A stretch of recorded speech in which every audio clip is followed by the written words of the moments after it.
Tuxumni qaynatib iste'mol qilish foydalimi yoki qovurib? Qaynatilgan tuxum qovurilgan tuxumga nisbatan foydaliroq hisoblanadi, chunki organizm uni 90% gacha o'zlashtira oladi.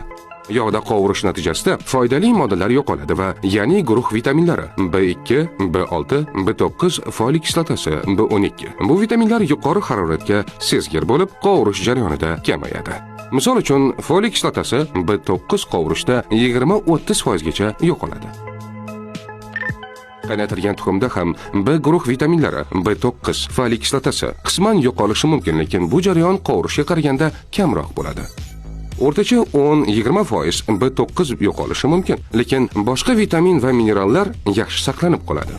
Shu sababli tuxumni qaynatish qovurishga nisbatan foydaliroq usul hisoblanadi. Allergiyasi bo'lmagan barcha uchun tavsiya etiladi. Kuniga 2-3 ta qaynatilgan tuxum iste'mol qilish tananing zarur aminokislotalarga bo'lgan ehtiyojini sezilarli darajada kamaytiradi. Salomatlik va strategik rivojlanish instituti ijtimoiy tarmoqlariga obuna bo'ling.